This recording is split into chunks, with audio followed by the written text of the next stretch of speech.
Selamat sore, saudara-saudaraku di wilayah.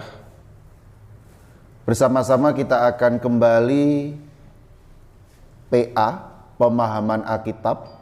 Tetapi sebelumnya mari kita akan menaikkan lagu pujian KPJ 21 ayat 1 dan 2.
Setelah kita bersama-sama menaikkan lagu, kita akan mengawali juga dengan doa. Kita berdoa. Bapa di surga, kami boleh bersyukur karena pada kesempatan yang indah ini boleh bersama-sama bertemu di dalam WA Group, di dalam PA saat ini. Biar dengan apa yang akan kami lakukan, pemahaman Alkitab akan menguatkan iman kami, memantapkan kami, memotivasi kami. Oleh sebab itu Tuhan, berbicaralah kepada kami, hamba-Mu semua siap untuk menggumuli firman-Mu. Di dalam nama Tuhan Yesus Kristus kami berdoa. Amin. Saudara-saudaraku terkasih di dalam Tuhan, tema yang akan kita bahas pada saat ini adalah ibadah gereja di new normal. Akan kita ambilkan dari satu ayat Hosea, tepatnya Hosea 6 ayat yang ke-6. Demikian. Karena aku suka kasih setia dan bukan korban sembelihan, dan suka akan pengenalan Allah lebih daripada korban-korban bakaran. Sebab aku menginginkan kesetiaan bukan korban, dan memperkenalkan akan Allah bukan korban-korban bakaran. Saudaraku, corona mengubah segalanya. Kini gereja mulai mengkaji ulang. Apakah itu ibadah? Apakah itu gereja dan pelayanan? Corona mengingatkan kepada kita, ibadah tidak lagi dibatasi oleh ruang dan penampilan. Ibadah ternyata dapat dilakukan di rumah, di tempat kos, dengan pakaian sehari-hari dan dalam suasana yang lebih non-formal. Gereja bukan lagi melulu dikaitkan dengan bangunan, tetapi orang. Persekutuan bukan sekedar berkumpul, ritual yang sama, tetapi persekutuan tentang hati. Kini, pelayanan gereja tidak lagi di gereja, tetapi di luar tembok-tembok gereja. Saat ini saudara, gereja memasuki fase baru, new normal. Gereja harus mengantisipasi perubahan pola pikir dan pola pelayanan. Apa yang menarik? Dari Hosea 6 ayat 6. Di dalam Hosea 6 ayat yang ke-6, di situ jelas kita akan melihat bahwa yang dikehendaki oleh Tuhan kasih setia, ketaatan, bukan sekedar ibadah formal, tetapi bagaimana kita taat. Memang Hosea ditulis menjelang pembuangan di Babel. Ketika bangsa Israel dibuang ke Babel, yang terjadi adalah bangsa Israel memikirkan ulang agama dan iman mereka. Hampir semua yang penting ada di bait Allah, di Yerusalem. Tetapi sekarang bait Allah telah hancur dan mereka dibuang ke negeri orang. Mereka memiliki keterbatasan. Tetapi firman Tuhan yang muncul lewat para nabi mengingatkan, yang dikehendaki Tuhan adalah ketaatan, bukan masalah kurban, bukan masalah peribadatan formal, tetapi bagaimana mereka harus tetap taat kepada Tuhan. Itulah sebabnya para nabi mengajarkan kepada kita fokus keagamaan mereka di Babel karena situasi yang jauh dari Yerusalem dan bait Allah telah hancur. Mereka diingatkan agar mereka fokus kepada ketaatan. Saudara, Nabi Isra kemudian menekankan yang paling penting adalah bagaimana firman Tuhan tetap kita ingat. Apakah dengan demikian bait Allah tidak diperlukan lagi? Sama sekali tidak. Zerubabel di kemudian hari ingin membangun kembali bait Allah. Hagai memberikan perhatian untuk pembangunan bait Allah. Maliaki menegur imam yang memberikan kurban sembarangan. Intinya bait Allah tetap diperhatikan.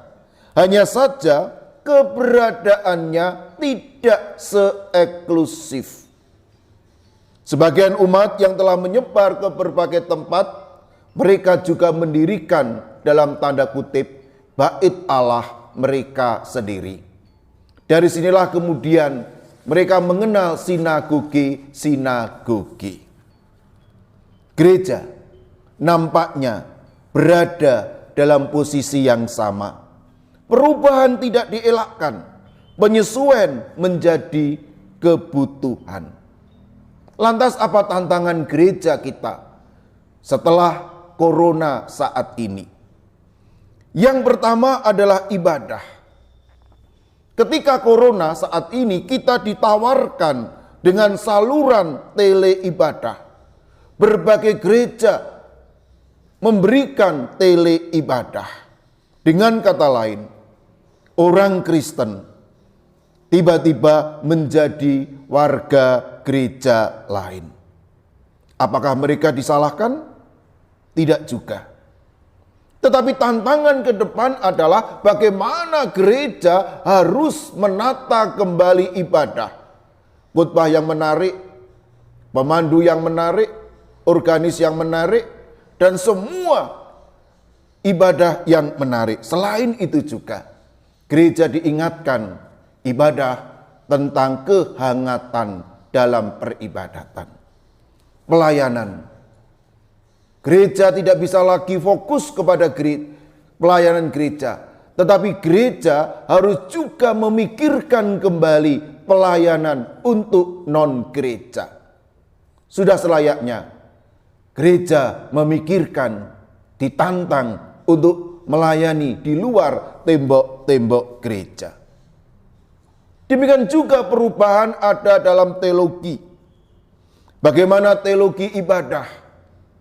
Ketika kita corona saat ini, ibadah bukan hanya tentang liturgi, tentang simbol, tentang aturan, tetapi ada sesuatu yang kadangkala diabaikan oleh gereja, yaitu kehangatan, persaudaraan satu dengan yang lain. Juga masalah keimaman. Kalau pada saat itu pembagian roti dalam bujono hanya oleh majelis. Tetapi karena situasi saat ini pembagian roti oleh anggota keluarga atau dirinya sendiri. Gereja harus memikirkan kembali teologia kaum awam. Demikian juga tentang imam, tentang iman. Seakan-akan ketika corona, iman ini pun juga dipertanyakan. Mengapa Tuhan tinggal diam? Mengapa kita kok begini? Gereja akan menghadapi tantangan tentang iman ini. Apa yang harus dilakukan oleh gereja? Pertama, perbaikan ibadah. Gereja sudah seharusnya memperbaiki bagaimana gereja menampilkan peribadatan yang menarik. Juga nilai ibadah. Bagaimana gereja menekankan keakraban, kualitas pelayanan anak-anak, dan juga bagaimana gereja harus mengadakan pemuritan. Demikian juga tantangan ke depan, antisipasi ke depan adalah penggunaan teknologi. Saudara, teknologi harus kita kuasai. Kita manfaatkan dalam ibadah. Sebab dengan teknologi kita akan bisa memaksimalkan firman Tuhan sampai kepada siapapun.